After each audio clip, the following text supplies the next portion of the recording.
Year 10 and 11, welcome to your AQA English Language Paper 1 Section B video. This is the writing question. It is question 5, and this video is going to focus on structure. How we can structure our descriptive and creative writing for maximum impact.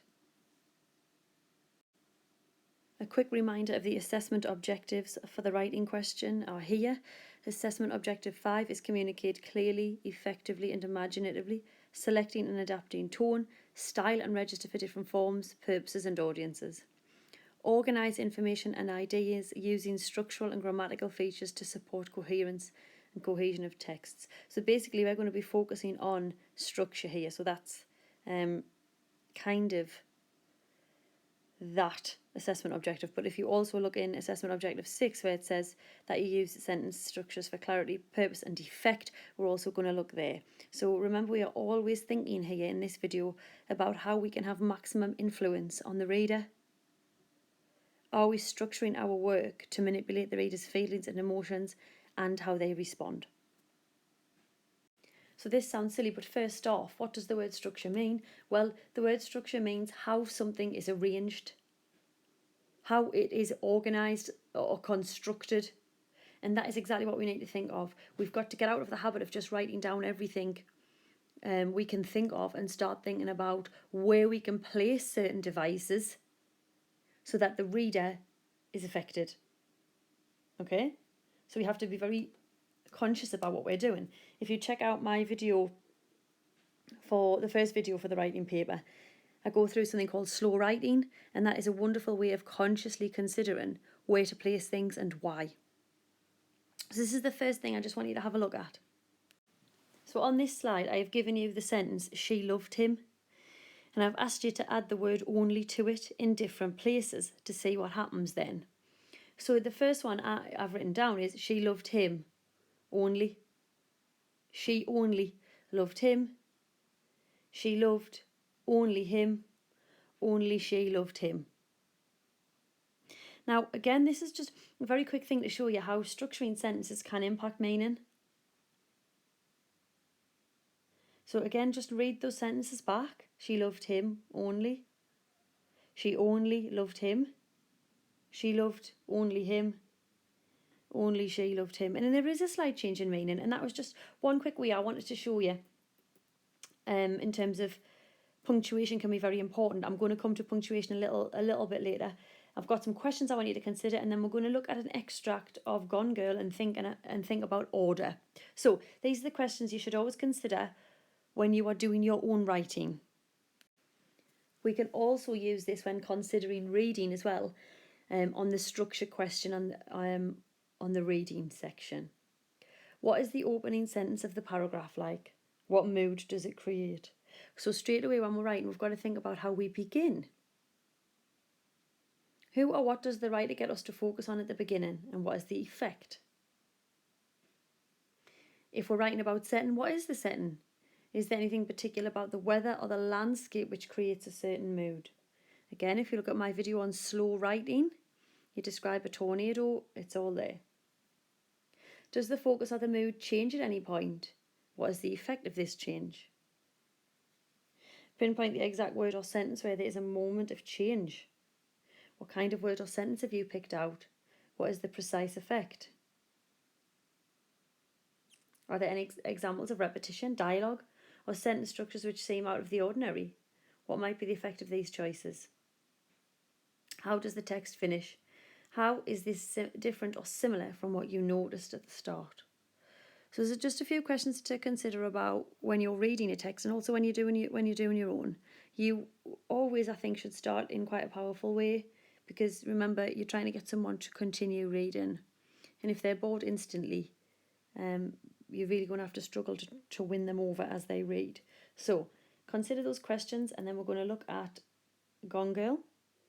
And what I've done is I have muddled up the actual extract, and here we're going to, just as a quick, as I say, practice, try and reorder the lines for what you think would be the best way of influencing the reader. So just a reminder on the slide there, you're going to read the following extract of Gone Girl, which is muddled up. Try and reorder the lines into what you think is best, adding the punctuation and paragraph. And as I say there in yellow, you are trying to manipulate the reader. So here's the extract. It begins with Nick Dunn, the day of. We can leave that there.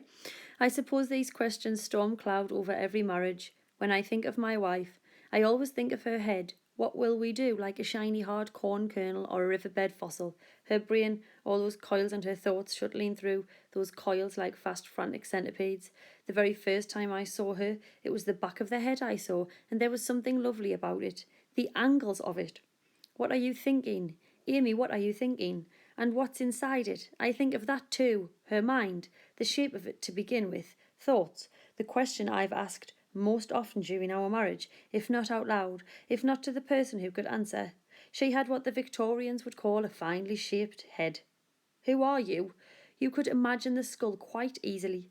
Like a child, I picture opening her skull, unspooling her brain, and sifting through it, trying to catch and pin down her thoughts. I'd know her head anyway. How are you feeling? What have we done to each other? So, as I say, as just a practice, if you're using this video as a real form of revision, try to reorder that paragraph so that it is in an order that you think manipulates the reader, and you have to add the punctuation and the paragraphing to the piece. So pause the video to do that, and then I will bring up the actual extract and what that would look like. So if we have a look here, this is what it looked like online. The book version that I've got actually is slightly different. But anyway, we're focusing on structure. So you've got this. Nick Dunn, the day of. When I think of my wife, I always think of her head. The shape of it to begin with. The very first time I saw her, it was the back of her head I saw. And there was something lovely about it. The angles of it. Like a shiny, hard corn kernel or a riverbed fossil. She had what the Victorians would call a finely shaped head. You could imagine the skull quite easily. I'd know her head anyway. And what's inside it. I think of that too. Her mind. Her brain, all those coils, and her thoughts shuttling through those coils like fast, frantic centipedes. Like a child. I picture opening her skull, unspooling her brain and sifting through it, trying to catch and pin down her thoughts. What are you thinking, Amy? The question I've asked most often during our marriage, if not out loud, if not to the person who could answer. I suppose these questions storm cloud over every marriage. What are you thinking? How are you feeling? Who are you? What have we done to each other? What will we do? So again, if you're looking at structure, you've got the first sentence, a complex sentence, but it's out of the ordinary, isn't it? Most men wouldn't say that when they think of their wife, they consider her head. Then he goes into detail about describing it. He uses a simile at the beginning of a sentence, like a shiny, hard corn kernel. We've got that sentence that's used for impact all on its own. I'd know her head anyway. That's quite creepy to a certain degree, isn't it? And what's inside it? Short sentence for punch.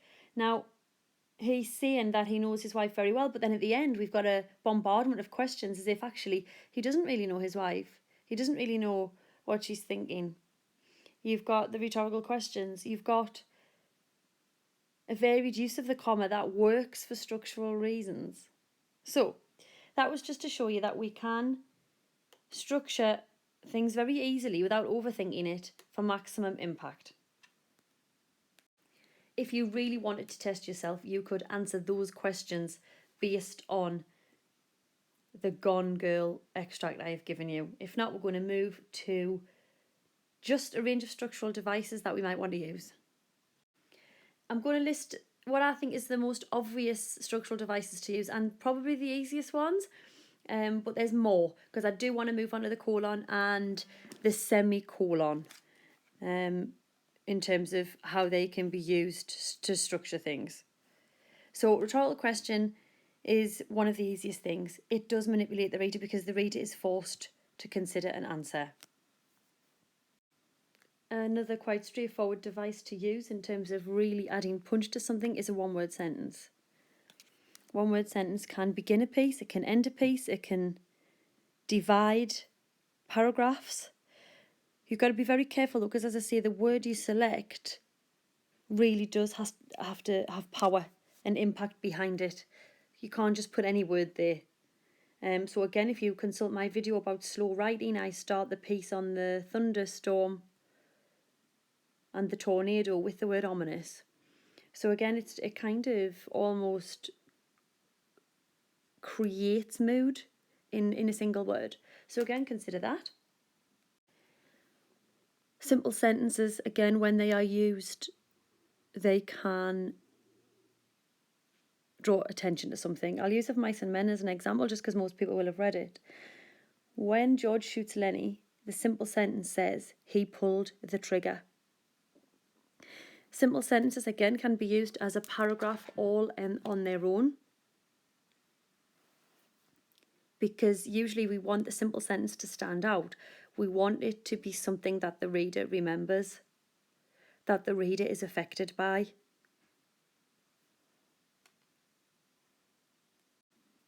Repetition is another wonderful device that can be used to impact the reader's response.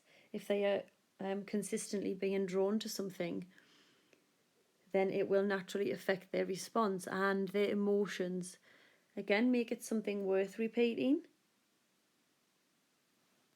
Again, I'll just use Of Mice and Men because it's something familiar. When we first meet Curly's wife and we hear about the colour red and we hear rouge, and every time we see her, we kind of get a mention of the colour red, and that repetition there is for symbolism. Steinbeck's trying to warn us that she is going to play a big part in the lives of the main characters, and that it is a warning to us as a reader that she is potential danger. So I think the most simple structural devices: rhetorical question, your one word sentence, your simple sentence, repetition. You can add on to that though the ellipsis. A lot of people like to use the ellipsis. Again, be careful where we do that. We don't want to write something cliched and overused, like at the end of a piece, I woke up, ... That's not very creative. So if we're going to use the ellipsis, think carefully about where and why. Okay. Again, another quick task for you if you're taking this video as something you can use as revision. I've given you a muddled up extract from Pretty Little Liars, if anybody's read that. And again, I'm not going to show you the answer this time like I did with Gone Girl. What I want you to do is either pause the video and make a note of those sentences and think about where we can place them for maximum impact. By all means, play around with it. So you've got, she paused to listen to the wind which shook violently. Emily lay still on her bed, thinking about prison. Maybe she'd never taste again. Emily lay still on her bed, thinking about prison. Should I, she thought. She thought about what others would think of her, locked up forever. Forever. What if she ran? Maybe she'd never feel again. Then she slipped out the door, not bothering to take a key. If we just have a look at these sentences on their own, you have got your one word sentence forever. You have got your rhetorical question, what if she ran? You have got the use of the dash down there at the bottom, so you get the emphasis of the second part of the sentence. Look at that, she thought about what others would think of her, dash, locked up forever. You've got clever use of the comma again. Emily lay still on her bed, comma, thinking about prison. So the second part of the sentence there about prison has extra punch and power. And we've got that sentence twice, look, for repetition purposes. Then, comma, she slipped out the door, comma, not bothering to take a key. So the main clause, she slipped out the door, is emphasised. Should I, she thought. So a lot of the devices that we've just went over have been used here. So that's what I mean about these devices being the easiest ones to use. We don't have to overthink it. What we do have to think is, where shall I place them in my work for maximum impact? We'll just have a discussion about this paragraph, which is from Stephen King's The Mist, and then we will ourselves look at the colon and the semicolon. So you've got this extract. Tendrils of mist as white and fine as floating lace eddied inside. The air was cold. It had been noticeably cool all morning long, especially after the sticky heat of the last 3 weeks. But it had been a summery coolness. This was cold. It was like March. I shivered. A tentacle came over the far lip of the concrete loading platform and grabbed Norm around the calf. My mouth dropped wide open. Ollie made a very short glottal sound of surprise. Ugh! The tentacle tapered from a thickness of a foot, the size of a grass snake. At the point where it had wrapped itself around Norm's leg to a thickness of 4 or 5 feet, where it disappeared into the mist. It was slate grey on top, shading to a fleshy pink underneath. They were moving and writhing like hundreds of small, puckering mouths. I was closest, so I grabbed the tentacle. It was like stretching a rubber band. The tentacle yielded but gave up its basic grip. Then 3 more tentacles floated out of the mist towards us. They slithered aimlessly back and forth on the platform. I felt it touch my arm. It was warm and pulsing and smooth. So if we just have a look at this punctuation here, you can see that, and the simple sentence is actually, we get the air was cold. So straight away, second sentence in, we have atmosphere. Now, if we are told that something is cold, naturally the effect on the reader there is that we emotionally feel that way as well. And a lot of the times when something is cold, or a setting is described as cold and bare, etc., we can transfer that to our emotions. We probably don't expect anything happy to happen here. And then we get 3 short sentences for impact. This was cold. It was like March. I shivered. Now, I shivered is probably a main one because it is the shortest sentence, but it finishes the paragraph. So there's another instance of structure. We've been told it's cold. Now we're told that the character is shivering. Now, again, when we think about shivering, we can apply it to weather and we can apply it to fear. So the reader is being manipulated here. Is there something that he should fear? Naturally, again, from structure, we get it in the next paragraph. Straight away, a tentacle. So look at your structure there. The reader initially feels fear, and then we know we have to feel fear because there's a tentacle grabbing people. In the next paragraph, we have got the dash again, look. Like when I showed you from the Pretty Little Liars extract. Ollie made a very short glottal sound of surprise. Then we get the pause, then we get uk. The pause there again adds that tension. And he makes a noise that's almost inhumane, animal-like, as he responds to this alien creature. The tentacle tapered from a thickness of a foot, and then we get again our dashes. The size of a grass snake, at the point where, now look at the size of a grass snake, because of the punctuation and the structuring of the sentence, that is left all on its own. So it's isolated and therefore emphasised. Once again, as a reader, what do we associate with a snake? Something dangerous, venomous. A lot of people will fear it. Structure there then has a massive impact on the reader.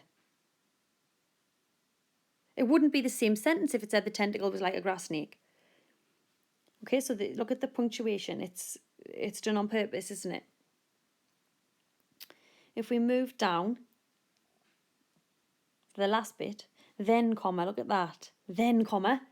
Again, it's suspense. The reader thinks, oh my God, what's going to happen next? We've already had this thing grabbing people's legs and it's got puckering mouths and it's clearly not an animal that we know of.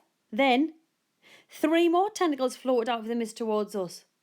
So you've got that pause and the punch of the fact that there's more tentacles where the other one came from.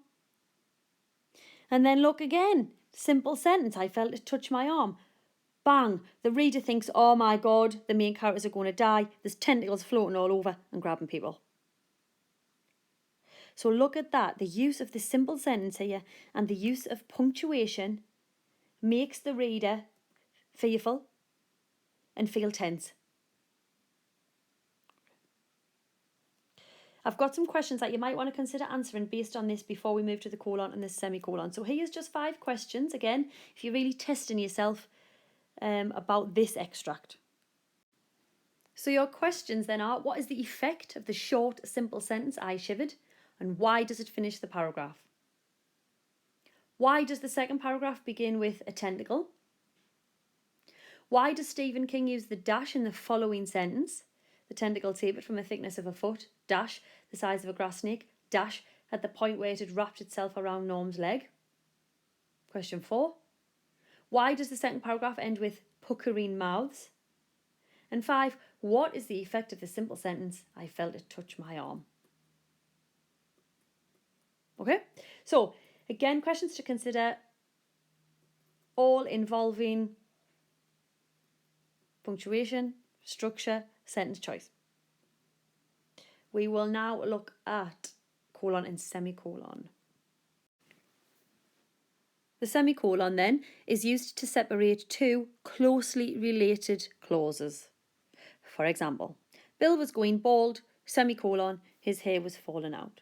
Now both of those clauses are related to Bill and his hair and him going bald, and the semicolon then is used there just to kind of closely link them. Bill was going bald, semicolon, his hair was falling out. So it's, as I say, a semicolon joins two independent clauses and it connects them together. Okay? Now, let's move to the colon. The colon is definitely trickier. So, I know that a lot of people will use the colon in a list, but for creative writing purposes, I'm not going to look at that one. I'm going to look at manipulation of the reader through creative sentences rather than a list. So, the colon is used between independent clauses when the second explains or illustrates the first. So this is the first reason I'm going to give you. There's another one as well for emphasis. So the colon is used between independent clauses when the second explains or illustrates the first. I've put examples here. I have very little time to learn the language. Colon, my new job starts in 5 weeks. So the second part of your sentence explains the first, really. And the second example, a college degree is still worth something, colon. A recent survey revealed that college graduates earn roughly 60% more than those with only a high school diploma. Again, second part of the sentence, the second part of the sentence explains the first. And your third example, all 3 of their children are involved in the arts, colon. Richard is a sculptor, Diane is a pianist, and Julie is a theatre director. So your first use of the colon is between independent clauses when the second explains the first. Dead straightforward. Now we're going to move to emphasis. Emphasis. The colon can be used to emphasize a phrase or single word at the end of a sentence. There's your examples. After 3 weeks of deliberation, the jury finally reached a verdict, colon, guilty. Now look at that for structure. The emphasis is on the word guilty. It's left to the end of the sentence, so you've got that maximum tension, maximum suspense placed upon the reader who thinks, oh my God, what is the verdict? Colon, guilty. Massive impact. Your other example. 5 continents, 3 dozen countries, over 100 cities, colon. This was the trip of a lifetime. So your first example is the one word emphasised. Second example is the phrase. I do think if you can, the first one here is a wonderful way of truly impacting the reader. If you can use that colon to emphasise a single word. Okay? And we look at the dash because I did show you it in the Pretty Little Liars piece and in the Stephen King piece. So, the dash can take the place of a comma. That is the easiest way of remembering it. Example, thousands of children, like the girls in Mumbai, have been left homeless. Now it's doing the job of commas there. Okay, but again, we can use the dash. Now what it does there is it emphasises that we're talking about girls in Mumbai. It can also show other kinds of breaks in a sentence where a comma and a semicolon or colon can be used. So your dash is powerful in the sense that it can replace your comma, your semicolon and your colon. So consider it. Don't overuse it. We don't want to be putting it every sentence because the examiner will think we're stupid. We might use it twice or even just once. So your examples here are, one thing's for sure, dash, he doesn't want to face the truth. Could be a colon, couldn't it? It could be a comma. Things have changed a lot in the last year, mainly for the better. That could be the colon or the semicolon. So the dash, we don't have to overthink. It replaces your comma. It replaces your semicolon, and it can replace your colon. Okay, so the dash is something that we might consider using in the future. As practice, if you, as I say, are using this video to really test yourself, I'm going to show you an extract from Frankenstein. Consider this, or answer this if you're practicing. How does Mary Shelley use structure and punctuation to interest the reader? Consider short, simple sentences, colon, semicolon, exclamation mark. Also, I've missed off there, sorry, how sentences and paragraphs begin and end. And this is the extract. So, this is from chapter 7. Victor is telling Captain Walton his story. After deserting the monster, Victor fled on a tour to Europe in the hope to forget his creature, which he deemed dead. On his return to Geneva, his hometown, he learned that his little brother William had been murdered in mysterious circumstances. Right, so he's just learned that his brother's been murdered. This is the extract you're looking at. William, dear angel, this is thy funeral, this thy dirge. As I said these words, I perceived in the gloom a figure which stole from behind a clump of trees near me. I stood fixed, gazing intently. I could not be mistaken. A flash of lightning illuminated the object and discovered its shape plainly to me, its gigantic stature and the deformity of its aspect, more hideous than belongs to humanity, instantly informed me that it was the wretch, the filthy demon, to whom I had given life. Could he be, I shuddered at the conception, the murderer of my brother? No sooner did that idea cross my imagination than I became convinced of its truth. My teeth chattered, and I was forced to lean against a tree for support. The figure passed me quickly, and I lost it in the gloom. Nothing in human shape could have destroyed that fair child. He was the murderer. I could not doubt it. The mere presence of the idea was an irresistible proof of the fact. I thought of pursuing the devil, but it would have been in vain, for another flash discovered him to me hanging among the rocks of the nearly perpendicular ascent of Mont. I'm not very good at pronouncing these French words, so you can do that one. A hill that bounds, again, on the south. He soon reached the summit and disappeared. So again, consider the question I gave you about structure, but if we just want to have a quick discussion, in terms of punctuation, sentences, you can see then that Shelley's very clever with her punctuation, isn't she? You've got your semicolon, and after the semicolon, I stood fixed, comma. Suspense. The reader thinks, oh no, he's staring at this figure. Is it the monster? Is it Frankenstein? And then look at the colon to follow as well. I could not be mistaken. So I could not be mistaken gets emphasised further. So that sentence, there's a lot of suspense created, and the pauses through the punctuation force the reader to fear the idea that it's the monster that has killed the brother. If we carry on, you have got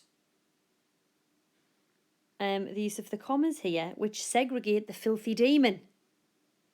So again, that we are being told that the monster Victor created is a demon, so therefore we associate it with the devil, etc., and has killed his brother.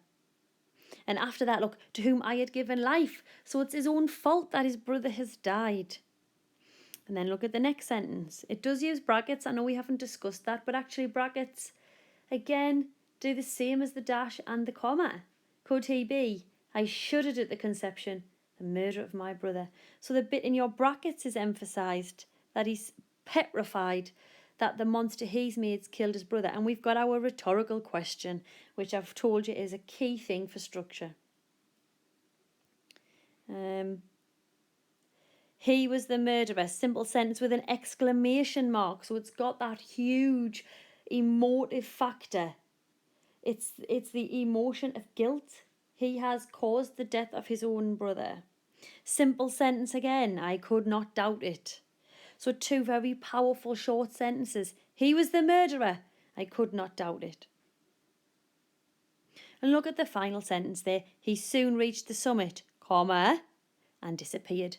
Why have we got a comma there? Because the last two words of the paragraph are used for maximum impact. He soon reached the summit and disappeared. So the reader is left petrified that the monster has escaped and we don't know where he is and we don't know what he's going to do.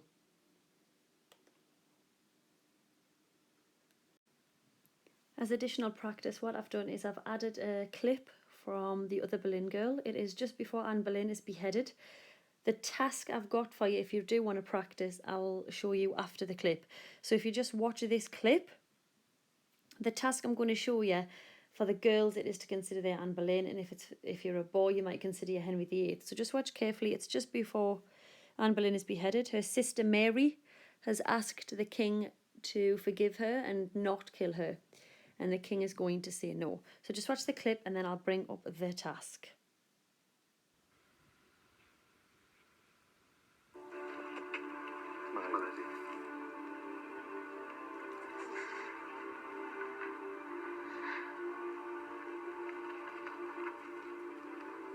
Mary, you risked your life coming to court, and merely spared because of my respect and affection for you. You were advised not to do so again. You will not be shown the same clemency a second time. May God bless you, and my son, and may God have mercy on his soul.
So imagine that this is the task.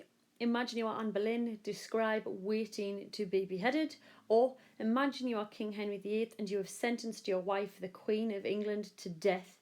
Describe waiting for her to be beheaded. And this is the success criteria I think you should follow. I begin in an attention-grabbing way, including a language device.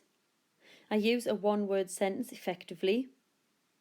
I have used a thought-provoking rhetorical question to end a paragraph. Repetition has been used effectively. Simple sentences are used in a memorable way.